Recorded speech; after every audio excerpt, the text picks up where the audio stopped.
Having this kind of voice is really shitty. I went to a motel with a girl a couple of days ago. When we came out the next morning, the room next door asked me that, hey, I thought there were lesbians in there.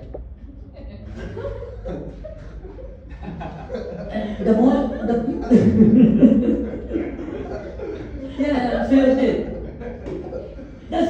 I don't know, I was too loud or my voice too girly, probably a little bit of both. Oh my god.